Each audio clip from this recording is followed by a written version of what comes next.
ketika tiba-tiba semua orang mengingat dan menyampaikan beberapa analisa besar, kenapa Arab satu bangsa bisa pecah puluhan negara, kenapa Afrika satu bangsa bisa pecah puluhan negara, kenapa Cina bisa pecah beberapa negara, tapi kita puluhan bangsa, suku dan agama mampu bersatu dalam satu negara kesatuan Republik Indonesia. Karena kita bangsa yang kenyang. Makanya ketika Belanda mengganggu kemerdekaan Indonesia, Belanda mengganggu kesatuan bangsa ini, semua berperang dan tidak ada yang mundur. Lahirlah pahlawan-pahlawan di masa revolusi yang sampai hari ini dikenal dengan nama pahlawan nasional. Di sini ada pahlawan besar namanya Gusti Ngurah Rai, Gusti Ketut Jelantik, banyak sekali pahlawan. Di Kalimantan ada Pangeran Antasari, geser ke timur ada Sultan Hasanuddin, geser ke timur lagi ada Patimura, ke barat ada Sisingamangaraja, ada Sultan Badarudin, di Jawa ada Pangeran Diponegoro, ada Sultan Agung. Itu membuktikan apa? Bahwa jangan ganggu bangsa ini dengan perang. Makanya ketika ganggu Surabaya, santri yang asli penduduk bangsa Indonesia, makanya namanya santri, karena asli sini. Jadi ketika Islam datang ke sini, ketemu bangsa ini sudah jadi. Karena apa? Rasulullah itu lahir tahun 571. 571 tahun 600 baru diangkat menjadi Rasul. Tahun 600. Sampai bisa bayangkan tahun 600 Mekah disebut jahiliyah. Jadi yang jahiliyah itu bukan seluruh dunia, yang jahiliyah itu di Mekah itu. Karena di sini tahun 300 sudah berdiri kerajaan Kutai Kartanegara. Artinya bangsa ini bukan bangsa sembarangan. Tahun 300 sudah bisa menata dirinya, membentuk kerajaan besar namanya Kutai Kartanegara. Yang Linggayoninya nggak main-main. Sekarang paling Linggayoni gedenya segini. Linggayoni Kutai Kartanegara sebesar pohon kelapa, batu. Di Jawa Barat tahun 400 berdiri kerajaan Tarumanegara dengan rajanya Purnawarman. Tahun 500 berdiri kerajaan besar yang sangat adil makmur, namanya kerajaan Kalingga, Ratu Sima. Tahun 450 berdiri kerajaan Kanjuruhan di Malang, yang kemarin lapangan sepak bolanya menjadi tawuran itu karena memang di tempat itu dulu perang antara kerajaan Kanjuruhan. Semua bangsa ini sudah bergerak. Makanya ketika tahun 1400 Islam datang ke sini, ketemu bangsa yang sudah beradab, ketemu bangsa yang maju, para ulama, para kiai, para pemuka agama ketemu dengan para brahmana yang sama-sama orang hebat, yang satu punya cakti, yang satu punya karomah, ketemu. Belakang tidak dengar, sama aja. Memang soundnya ini.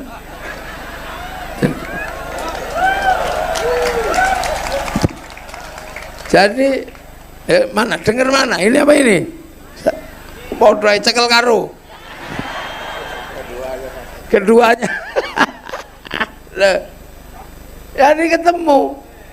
Makanya Islam ketika datang ke sini tidak bikin aneh-aneh. Allah di sana, sini namanya ganti jadi pangeran. Saya ini mestinya syekhun ustadzun, jadi kiai, padahal kiai itu ada kebo Kiai Slamet, ada tombak Kiai Pleret, ada musola, langgar. Di sini ada sanggar, ada langgar. Nabi dikasih nama Kanjeng Gusti, sama ada Gusti, ada Gusti Kanjeng Nabi, ada Gusti Allah. Jadi nama-nama ini untuk tidak terjadi apa, karena sama-sama bangsa beradab. Tilmidun muridun santri, ada santri, ada cantrik. Makanya sampai sekarang Indonesia itu menjadi tenang, karena yang datang itu tidak perlu bikin gaduh. Yang datang belakang itu Yamaha, yang dulu datang itu Honda. Makanya kalau di sini RE King namanya Honda. Jadi nggak perlu gaduh. Yang datang di sini itu adalah orang Hindu, Islam datang dari Gresik, dari Madura, dari apa. Jadi nggak perlu gaduh.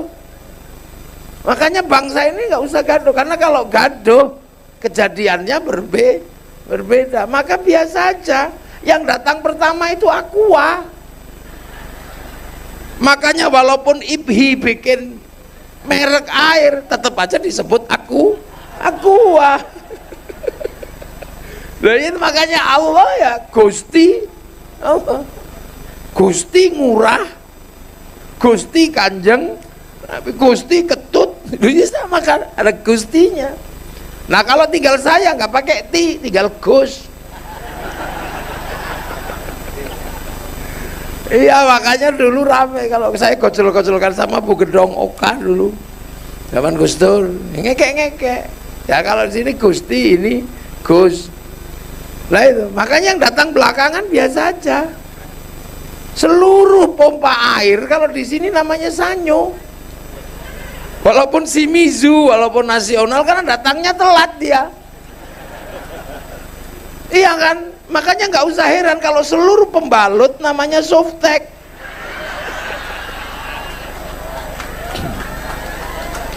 Lo apapun kan? Jadi nggak usah emosi kalau tiba-tiba beli Aqua keluarnya Ades, nggak usah marah. Dan paling susah kalau ketemu ibu-ibu, kalau lebaran paling susah kita ini, seluruh suguhan itu bungkusnya kongwan, begitu dibuka isinya rengginang. Nah itu jadi makanya, jadi kenapa ada istilah-istilah itu sebenarnya karena ya istilah ini ketemu di sana, berbicara tentang bagaimana membangun manusia yang baik. Di sini sudah terjadi hubungan manusia yang baik. Kamu jangan bedakan suku, bangsa dan keturunan siapapun. Sudah di sini sudah Bhinneka Tunggal Ika, wa ja'alnakum syu'uban wa qabaila lita'arufu. Jadi sebenarnya bangsa ini sudah beradab dari dulu. Makanya bangsa ini nggak perlu, makanya Islam datang nggak perlu ngajari. Kenapa wali itu tidak mengajarkan teori pertanian? Bangsa ini sudah jago bertani karena makanannya adalah makanan padi. Bangsa ini sudah jago berdagang. Makanya kapal-kapal bangsa Nusantara yang panjangnya 75 meter sudah sampai di Madinah lewat jalur sutra. Di laut ini lewat tol laut kalau sekarang. Kalau jalur sutra, jalur daratan, jalur laut, semua sampai. Bahwa perdagangan itu berhenti ke jalur internasional karena apa? Karena pintu perdagangan internasional dikuasai sama Portugis tahun 1515, di mana kerajaan Malaka ya waktu itu rajanya Parameswara dikalahkan sama Portugis. Albuquerque menguasai selat kecil, pintu keluar perdagangan internasional. Semenjak itu negara Nusantara yang tadinya terkenal menjadi negara maritim berubah menjadi negara daratan. Dan kemudian ketika ada perjanjian di London, Traktat London, Singapura, Malaysia masuk wilayah Inggris, Indonesia dikuasai Belanda, yang sebagian timur masuk Portugis. Makanya Indonesia berperang melawan Belanda, Singapura, Malaysia dikasih kemerdekaan sama Inggris. Maka Singapura, Malaysia tidak pernah berperang melawan Inggris. Dia adalah bagian dari persemakmuran. Makanya Inggris penguasa waktu dunia, sesuka hatinya memberikan 1 jam lebih awal dari waktu Jakarta. Makanya Singapura dan Malaysia waktunya lebih awal 1 jam dari waktu Jakarta, dan itu sangat merugikan Indonesia karena bursa efeknya buka 1 jam lebih awal daripada bursa Jakarta. Maka jalan keluar terbaik untuk menghindari perang, dipindahlah ibu kota dari kawasan barat ke kawasan timur yang namanya ibu kota negara, pindah ke Kalimantan Timur. Ini usaha negara.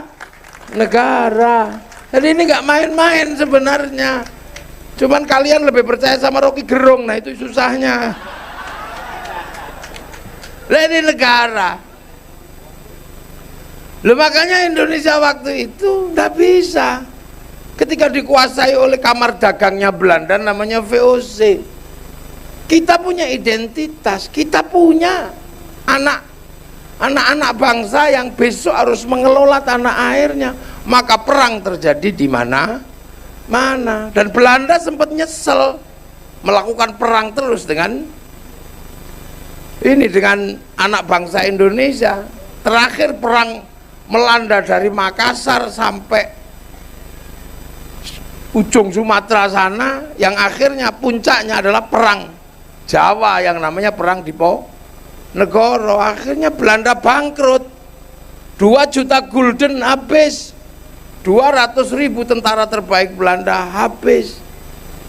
Akhirnya Belanda mulai menyesal, bagaimana kalau Indonesia ini tidak dijajah dengan perang. Ternyata Belanda kalang kabut kalau perang dengan bangsa Nusantara. Akhirnya lapor anggota DPR-nya Belanda, anggota Volkskrant itu lapor kepada Belanda sana, namanya Van de Venter, lapor kepada Ratu Wilhelmina, bagaimana kalau Indonesia ini bukan kita jajah dengan perang, karena kita bangkrut kalau terus perang dengan bangsa Indonesia. Mari kita jajah pengetahuannya. Caranya seperti apa? Sekolahkan anak-anak Indonesia ke Belanda. Lahirlah politik etis, sehingga anak-anak kita bisa sekolah, bisa belajar. Tapi anak-anak Indonesia selain belajar, tugas senengannya ngeluyur, main ke pasar-pasar loak itu. Biasalah, namanya nggak pernah lihat Eropa jalan-jalan. Nah, di pasar gelap, pasar loak, di buku-buku internasional ketemu buku kecil yang berjudul What is the Nation? Apa arti itu sebuah bangsa, yang ditulis oleh Ernest Renan. Akhirnya lahirlah tradisi pergerakan, sampai akhirnya kemudian kita semua menghadapi satu gerakan besar. Yang santri menghadapi gerakan itu mulai berpikir bagaimana membentuk bangsa. Maka lahirlah hubbul waton minal iman, cinta tanah air bagian dari iman. Itu sekitar tahun 1923.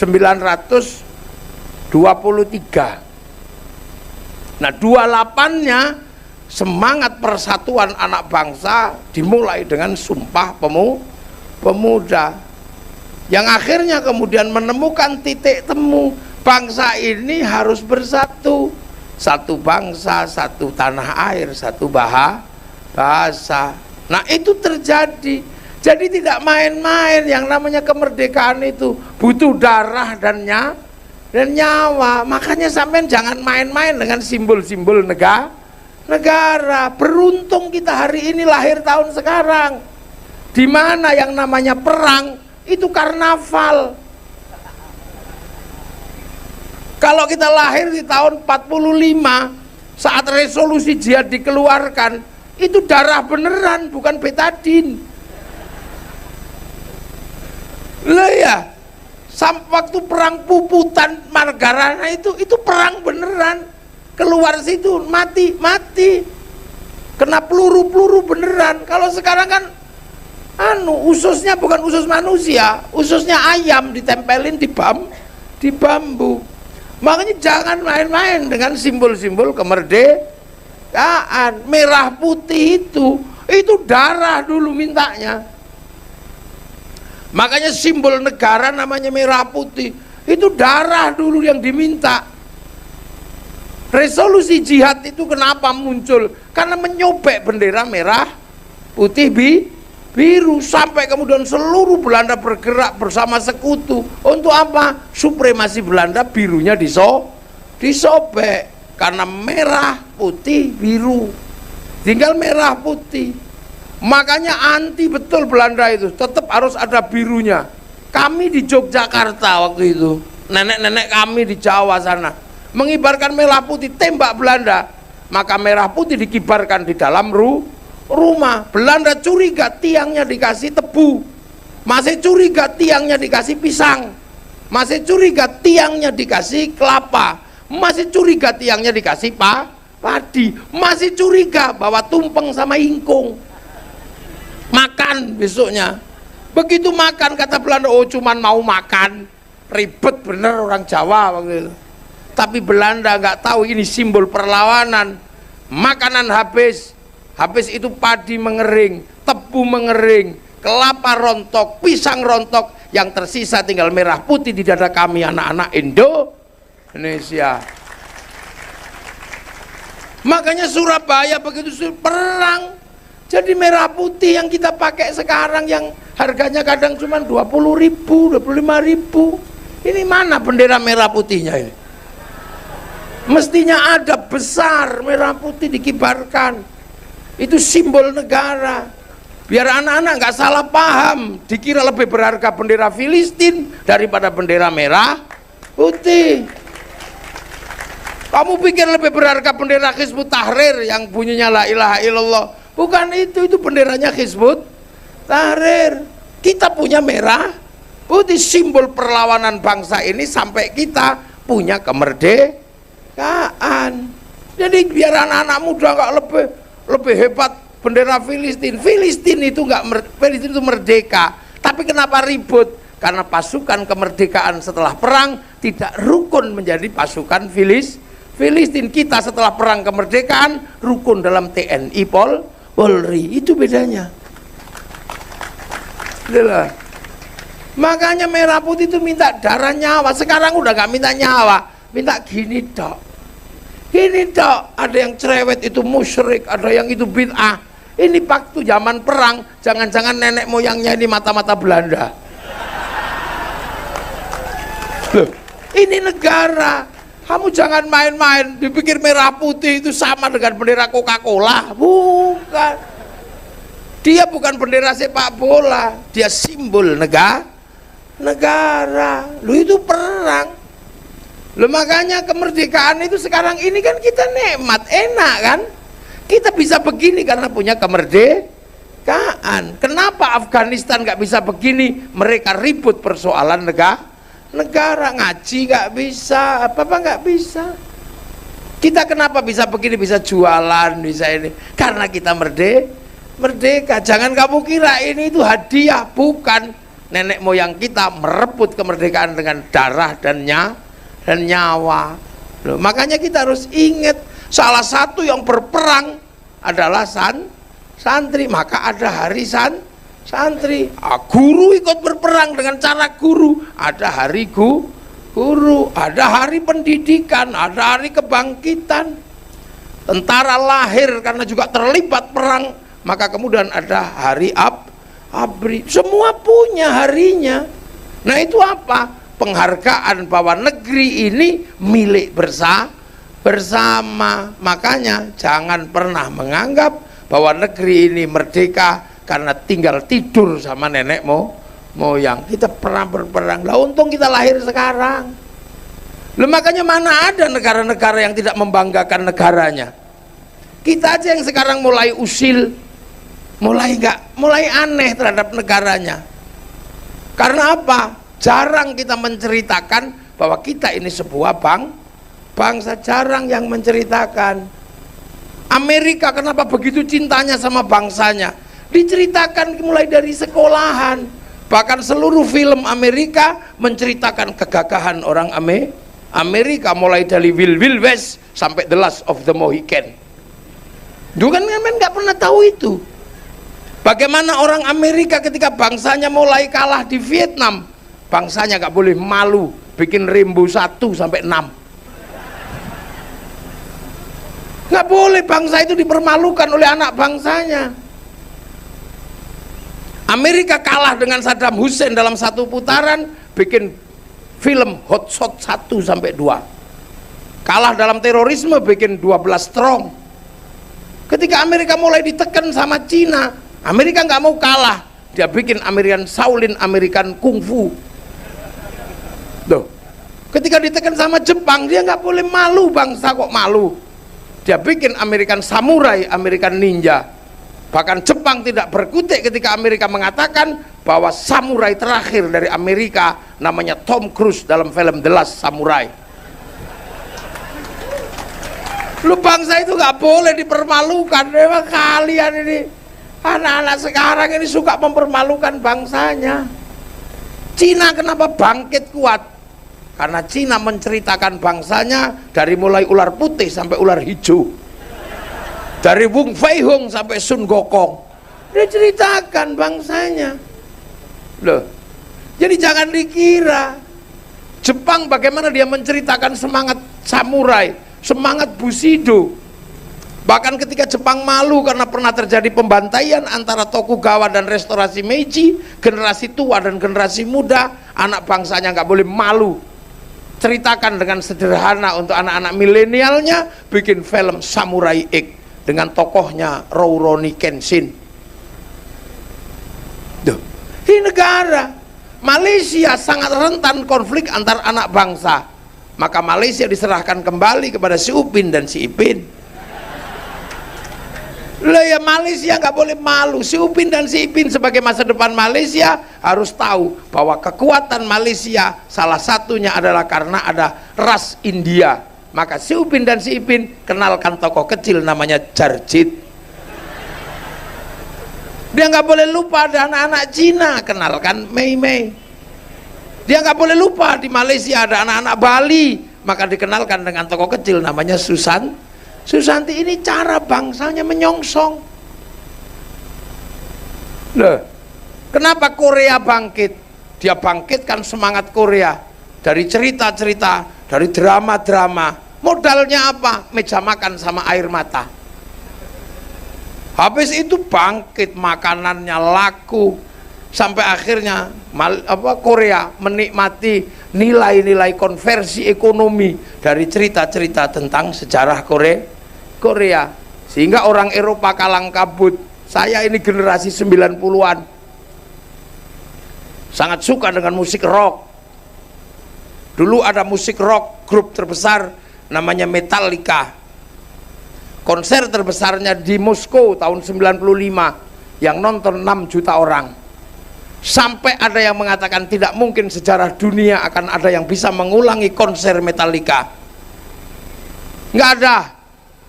Perang dingin jebol, orang Eropa bisa berangkat ke Moskow, orang Amerika berangkat ke Moskow, 6 juta penonton, dan tiketnya ludes, kawal sampai pakai helikopter di atas. Itu menjadi kebanggaan terbesar konser musik. Bahkan Woodstock kalah. Tapi begitu daring, ada corona, diajar habis sama BTS. Sekali konser yang nonton 100 juta orang. Dalam satu minggu 4 kali konser, selama sebulan 16 kali konser. Saya hitung dalam 1 tahun pemasukan dari BTS untuk Korea 1.250 triliun.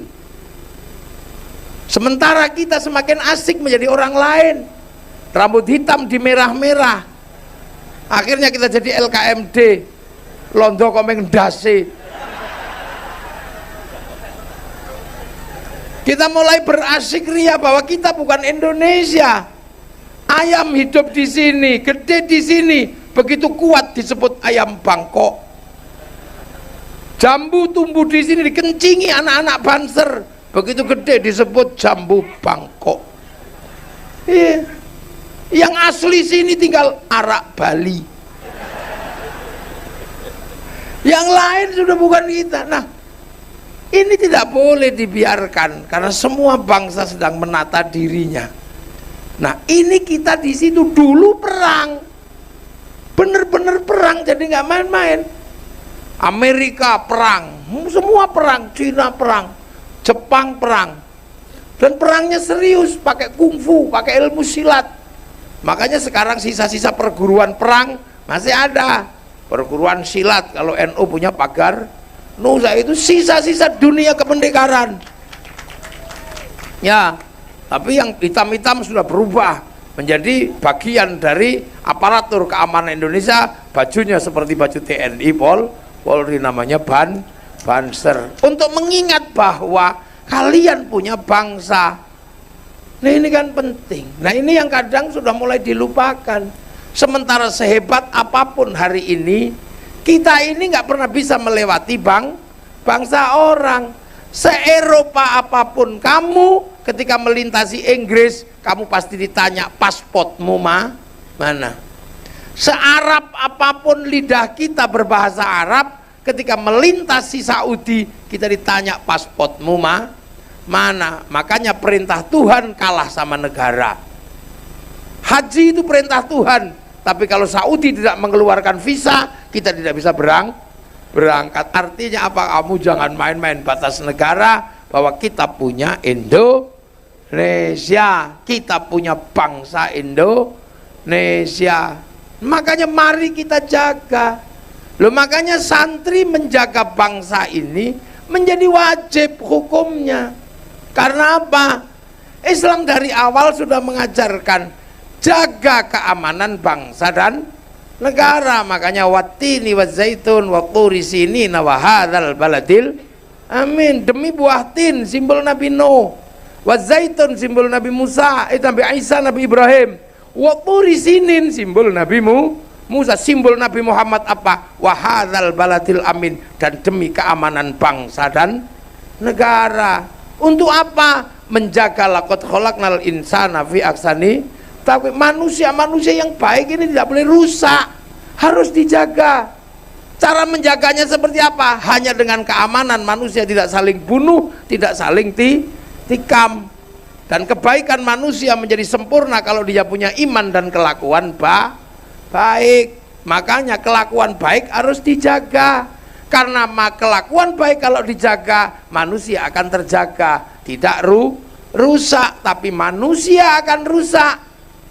Agama kebaikan akan rusak kalau tidak dijamin oleh keamanan bangsa dan negara. Kenapa? Arab ributnya luar biasa, manusianya baik, agamanya baik, tapi ketika keamanan bangsa Suriah tidak ada, manusianya rusak, bunuhan. Makanya kiai jaga akhlaknya, jaga persatuannya.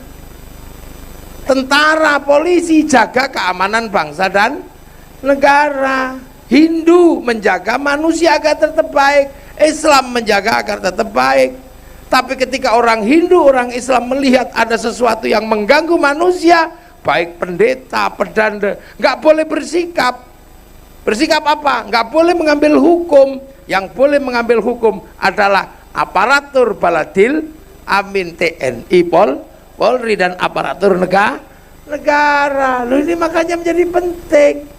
Maka membangun konsep baladil amin, itulah konsepnya Rasulullah. Makanya Islam santai sekali ketika melihat, loh ini gimana sih kok berbeda. Loh ini dunia memang isinya perbedaan. Makanya kita menggunakan konsep hidup bersama, berbeda-beda tapi saling bertanggung jawab. Apa konsep itu? Bhinneka Tunggal Ika adalah konsep yang ada di sini. Kaum muslimin mengambil konsep kullukum ra'in wa kullukum mas'ulun an ra'iyati. Kalian semua adalah para pemimpin yang harus hidup saling bertanggung jawab. Makanya Indonesia menggunakan konsep ra'iyah. Ra'iyah itu apa? Konsep hidup berbeda tapi saling bertanggung jawab. Konsep ra'iyah itulah yang sekarang diserap ke bahasa Indonesia menjadi rakyat. Jadi rakyat itu ra'iyah. Jadi makanya jangan suka mengkafirkan orang, karena ra'iyah itu hidup berbeda tapi saling tanggung jawab. Satu-satunya bangsa muslim besar di dunia yang sanggup mengambil kalimat ra'iyah untuk membimbing warga bangsanya hanya Muslim Indonesia. Indonesia. Lah itu makanya khilafah HTI nggak cocok di Indonesia. Karena apa? Kita bukan people.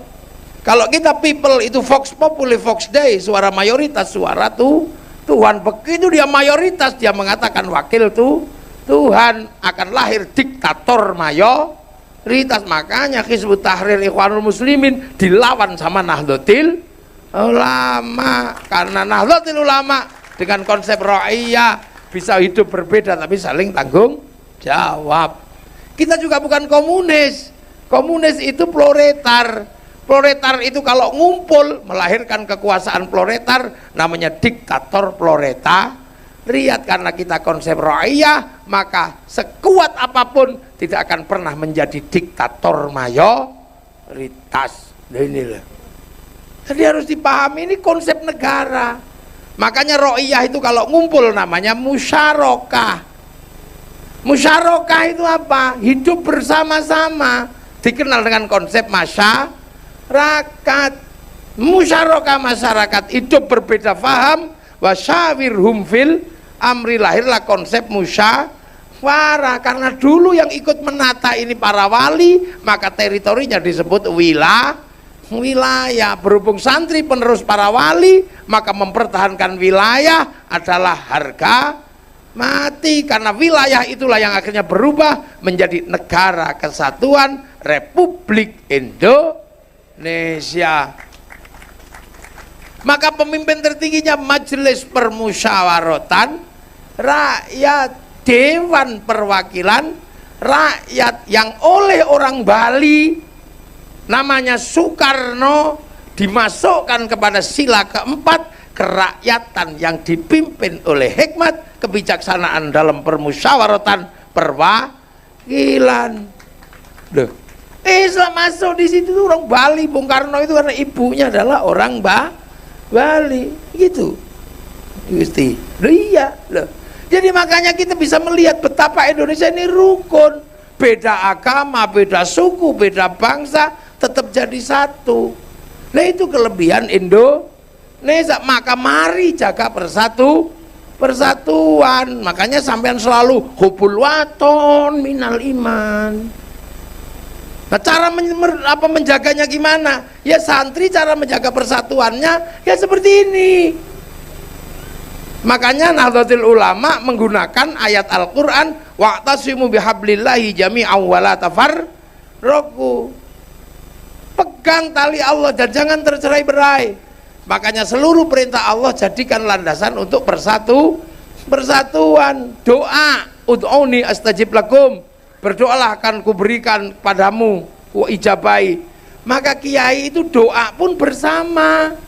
Kiainya yang doa, santrinya amin, amin, amin, amin, amin. Begitu kecapean, amin, paham, amin. Begitu yang doa semakin banyak, tambah banyak, diajak ke alun-alun Denpasar, namanya istighosah kubro, kerukunan terjaga, roda ekonomi berputar. Karena ro'iyah yang lain jual tahu, jual laru manis, jual makanan, semua bisa terlibat tanpa ditanya kamu agamanya, sukunya apa. Ini jalan loh. Sholawat itu sendiri nggak apa-apa, ya ayyuhalladzina amanu shollu alaihi wasallimu taslima. Tapi begitu para ulama, sholawat semakin banyak yang diajak, lahirlah sholawatan. Begitu sholawatan, yang banyak datang kumpul di alun-alun Bali. Yang jual slayer laku, yang jual spanduk laku, yang jual gagang pancing laku. Untuk gini-gini kain putih laku kalau yang datang Habib. Kalau yang datang mafia sholawat, kain hitam laku semua. Ya hana, ya hana. Segala yang ada dalam hidupmu cos. Ini Indonesia. Dan santri berapa banyak merawat kebersamaan. Nabi lahir maulidan, setiap kampung bikin acara maulid, kerukunan terjaga. Uang yang dikeluarkan berapa untuk merawat kebersamaan. Satu acara 50 juta habis. Malam hari ini mungkin 200 juta, 300 juta habis itu untuk merawat kebersamaan. Tuh. Itu belum sangune kiai ini.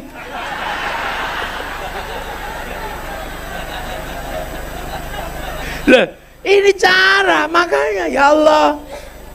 Mulutan belum selesai, nanti apa? Isra Mi'raj belum selesai, nuzulul Quran belum selesai, halal bihalal belum selesai, sudah hijriyah terus berputar sepanjang tahun. Kerukunan terjaga, ruang pendidikan terbuka, edukasi publik terlaksanakan. Yang lain diem-diem, gelenak-gelenik. Itu liko-liko, nggak ada yang bisa dijangkau. Makanya kelompok-kelompok itu membahayakan NKRI karena agama menjadi kekuatan pemecah belah.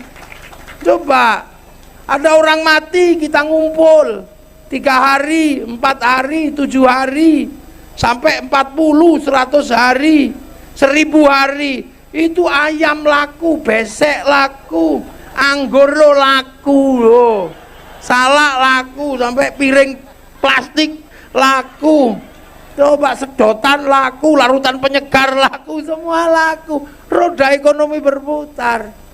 Itu cara santri. Nanti ziarah ke makam guru-gurunya. Orang Jawa sana ziarah ke makam apa, Siti Khadijah sini. Ziarah, setiap tanah yang diziarahi menghasilkan apa? Kerinduan terhadap tanah-tanah di mana gurunya disemayam. Kan kalau semua tanah yang disemayamkan para gurunya diziarahi, akan lahir kerinduan. Itulah bibit cinta pada tanah air. Makanya nggak ada teroris satupun di Indonesia yang suka ziarah kubur. Nggak ada yang ditakuti. Suruh ngebom Surabaya, kalau santri takut sama Sunan Ampel. Suruh ngebom Bali, takut Siti Khadijah, Amrozi, Mukhlas, pelaku bom Bali. Tidak ada satupun yang suka ziarah kubur, dan bukan Nahdlatul Ulama. Itu jadi kalau NU aman, yang lain nggak tahu kita. Aman gini lah. Di makam-makam tenang, beda-beda. La ilaha illallah, la ilaha illallah. Ini belum selesai. Satu bis datang lagi, salallah, itu belum selesai. Satu bis datang lagi, ila kadratin nabiyil Mustafa Muhammadin sallallahu alaihi wasallam. Apa tekah rukun?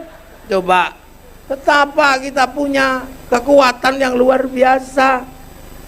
Rukun, tiba-tiba ada satu orang datang nggak bawa rombongan. Ternyata apa?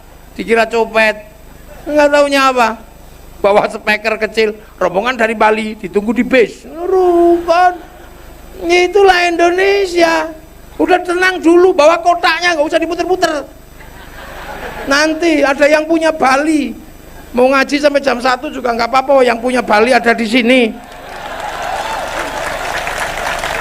Iya, iya, wong pilpresnya calonnya sama beliau saya. Lah, ini Indonesia. Makanya santri tidak pernah menjadi masalah dimanapun, karena sama-sama mengemban misi keamanan bangsa dan negara. Begitu ziarah, bis pariwisata lah, laku, elep laku. Menyambut tamunya wali-wali di makam-makam, jual nasi laku, jual katok souvenir laku, sampai copet bisa hidup di makam para wali. Lo ini coba gimana, roda ekonomi berputar. Itu berapa yang dihabiskan santri untuk merawat negeri. Makanya santri pondoknya nggak jadi-jadi, masjidnya nggak jadi-jadi, karena duitnya habis untuk merawat negeri. Yang lain bangunannya bagus, wong nggak pernah keluar duit sama sekali untuk negeri. Mulutan enggak. Nah, itu. Nah itulah maka pemerintah tolong perhatikan santri-santri ini untuk bikin lembaga pendidikan, untuk apa? Karena duitnya sudah habis untuk merawat negeri. Lah ya ini kewajibannya penjenengan itu, bantuin. Nanti saya kalau ketemu Pak Gubernur saya tak ngomong gitu. Indonesia aman kalau ada santri begini. Sementara santri-santri itu juga tahu diri. Kiai itu kalau sudah ngomong agama kan menangan. Oh iya, kalau sudah ngomong agama atas nama Tuhan itu kan menangan. Makanya santri kiai itu dibagi dua, kiai sakti sama kiai kurang sakti. Kalau kayak saya ini kiai kurang sakti, jadi dibiarkan aja karena bisa diinterupsi. Gus sudah malam, berhenti saya. Lah kiai yang sakti itu kiai siapa? Kiai kalau sudah khutbah Jumat, oh itu paling sakti, gak ada orang berani. Mana ada interupsi tep, nggak berani itu. Makanya khotib itu biar nggak ngawur karena kekuasaannya absolut, maka dibatasi khotib itu. Kalau khutbah disuruh baca teks sama bawa tongkat biar sopan. Kalau bawa teks pasti sopan karena itakullah, itakullah. Lepas teksnya ditiup kipas angin, bubar itu. Loh, juga harus bawa tongkat biar apa? Tangannya nggak suka dudeng-dudeng orang. Makanya kalau bawa tongkat tenang, itakullah, itakullah. Begitu tangannya lepas teks sama lepas tongkat, saudara Jokowi, ya gitu nantinya. Nah itu makanya kalau mau melihat Kesbangpol, salah satu yang bikin rusuh-rusuh itu lihat aja dulu masjidnya. Loh, rukun. Makanya kita ini punya sebuah kekuatan untuk rukun, dan bangsa itu bisa bangkit kalau sudah seperti ini. Karena apa? Ada yang jaga. Karena kebangkitan sebuah bangsa tergantung kemampuannya untuk produksi kebutuhan dalam negeri. Kita ini masih impor semua, tapi produksi dalam negeri tidak akan pernah laku kalau tidak ada konsumsi dalam negeri. Dan konsumsi dalam negeri berbanding lurus dengan rasa cinta pada bangsa dan negara. Maka mari kita bangun kecintaan pada bangsa dan negara kita. Kalau bukan kita yang mencintai bangsa kita, siapa lagi kalau bukan kita anak-anak Indonesia? Siapa? Kamu mau berharap sama anak-anak Malaysia? Nggak mungkin. Dia pasti membanggakan Malaysia. Cikgu mesti. Anak-anak Amerika pasti membanggakan orang Amerika. Turis-turis dari luar negeri pasti membanggakan bangsanya. Semua coba. Nggak ada.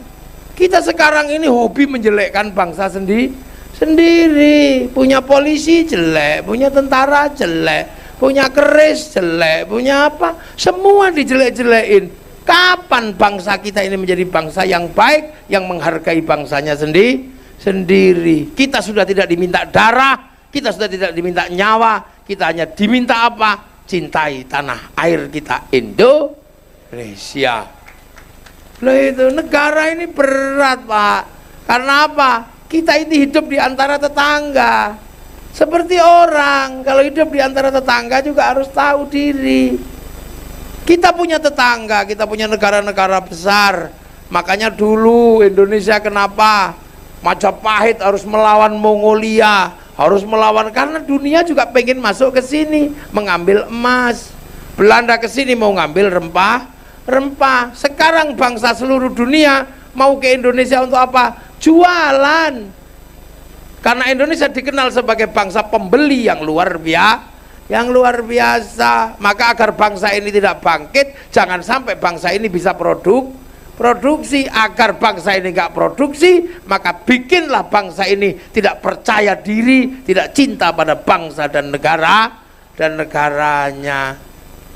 Dan itu penting untuk dipahami. Bung Karno pernah kalang kabut, baru mimpin Indonesia belum sampai 3 tahun, 45 mimpin, 48 bangsa ini diuji. Karena apa? Hitler jatuh tahun 48. Tiba-tiba dunia berubah, penguasanya Amerika sama Soviet. Bung Karno ditanya, kita mau ikut siapa, Bung? Tunggu, kita gak ikut siapa-siapa, kita ikut diri sendiri, kita non-blok.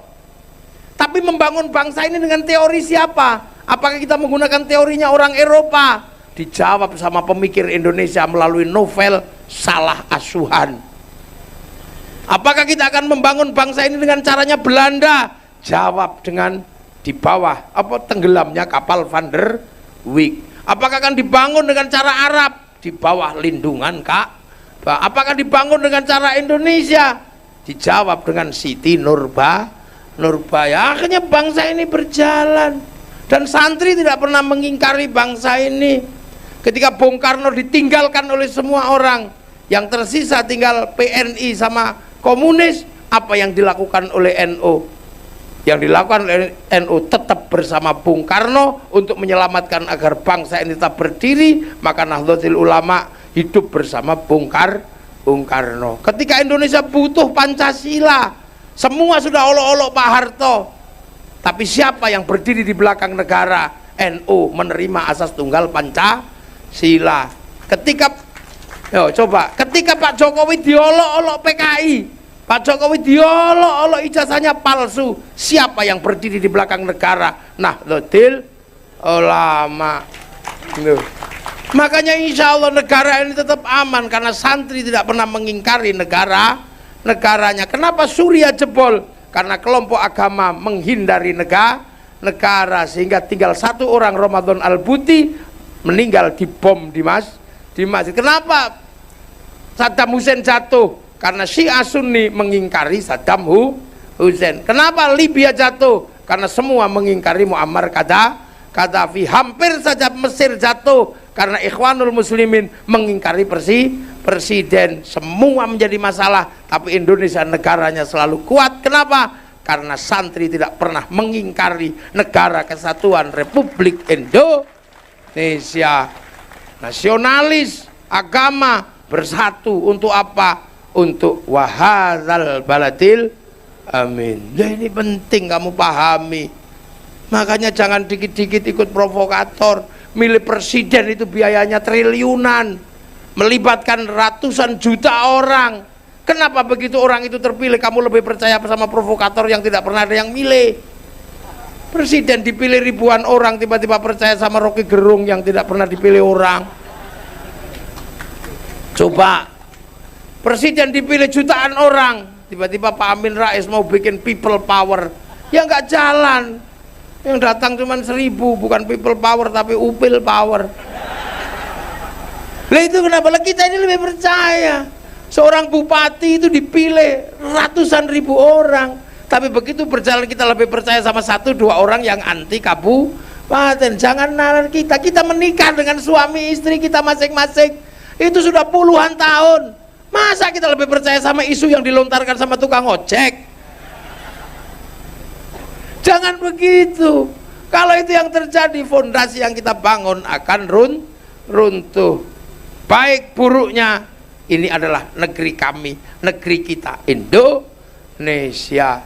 Kalau bukan kita, siapa yang akan membanggakan Indonesia? Nasib anak-anak ke depan, nasib anak-anak kita yang sekolah sekarang ditentukan oleh rasa cinta kita pada bangsa dan negara. Makanya dunia sedang bergelok. Amerika sekarang sudah gagal obligasi. Coba Inggris gagal Brexit. Duit bergeser dari Amerika ke Cina. Coba bayangkan. Karena Cina sudah flat, sudah nggak ribut masalah agama. Makanya orang percaya sama Cina sana, karena orang nggak ribut lagi agama. Tuhan melarang judi, dia bikin dewa judi. Tuhan melarang mabuk, dia bikin dewa mabuk. Kalau Tuhan sudah terlalu berkuasa, dinaiki Sun Gokong. Tuhannya ngungsi, kalau nggak Cina nggak ada berani bikin cerita itu. Loh, ini cerita dunia, semua punya. Raja Salman sekarang sedang mengembangkan bagaimana dia membangun bangsanya. Bahkan Madain Soleh yang oleh Rasulullah dilarang dijenguk, sekarang menjadi tempat pariwisata paling laris di Arab. Demi apa? Demi kekuatan bangsanya tetap tegak di hadapan bangsa yang lain. Kita sudah melewati fase-fase yang sulit. Kita nggak usah lagi ribut masalah jenggot, karena ternyata ribut masalah jenggot menghasilkan bangsa Afghanistan tembak-tembakan sampai sekarang nggak selesai. Jangan ribut lagi masalah celana cingkrang, itu udah lewat. Kita sudah motong celana cingkrang itu. Kita sudah motong. Dulu kita juga pakai jubah. Jubah disebut baju syar'i, tapi nggak bisa dipakai nanam padi.